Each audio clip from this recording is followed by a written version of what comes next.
Good day, everyone. Welcome to our online learning platform. My name is Mr. Sheriff, the class teacher for year 2. Now, let's go. Today, we'll be talking about science. Our subject will be on science topic, continuation of our last topic, which was skeleton. So, today we'll be focusing on the types. Though I've listed out the types in the previous class, today we'll be talking more on each of them. Now, we said the types of skeleton includes the hydrostatic skeleton, the exoskeleton, and lastly the endoskeleton. Now, what does this mean each? Let's start from the hydrostatic skeleton. This type of skeleton is filled with fluid. It's filled with what? Fluid.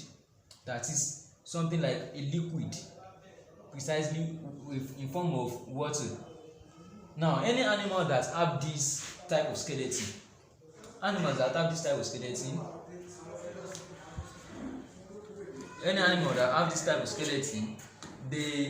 have the ability to squeeze themselves.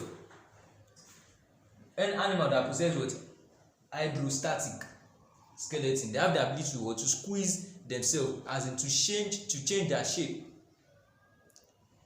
You always come across these animals. Maybe when you are walking around, you just see an insect walking, and when you decide to touch it, you just see the body fold up. You see the body fold up. Now, it was able to do that because it is having what? An hydrostatic skeleton. So we said it enables animals having this type of skeleton to change their shape by squeezing. Then it is found in animals like worms. It's found in animals like worms and jellies. Now, if you look at worms, you see them, they can just move around in any form, and they can decide to just fold up, then release themselves again to come back to their normal being. So those are what? Hydrostatic skeleton. They are being able to do that because they are what? The skeleton is filled with fluid. Now to the second one, which is exoskeleton. Exoskeleton. This is found outside of the body of animals possessing it. That is, any animals that's having an exoskeleton. You see the outer body of it. It will be very strong and rigid. Example, like a crab. You see the body of a crab. You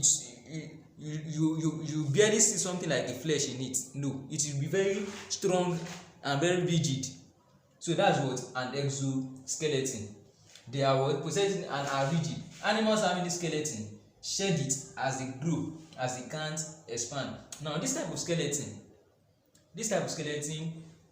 the animals having it, when it's time for them to grow, as they grow, instead of increasing the normal way they are, they don't increase like that. They shed that skeleton and develop a new one.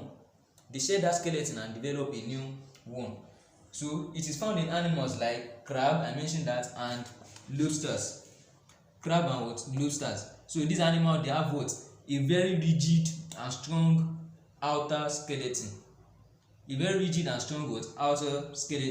And that skeleton is called what? Exoskeleton. Now, the last one, we won't be saying anything on the last one today. We will leave that to our next class, which is the endoskeleton. Now, by now you should be able to guess what this endoskeleton should be, since we have one that is what? Filled with fluid. One is having an outer skeleton, that is, the skeleton is found outside.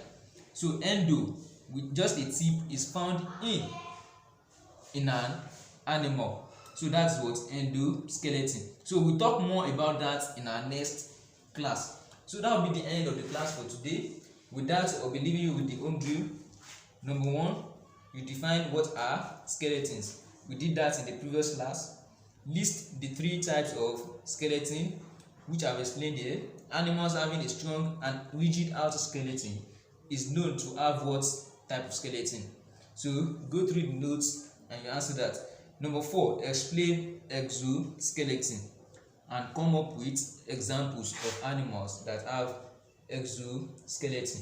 So for now, that will be all on skeleton and its types. See you another day.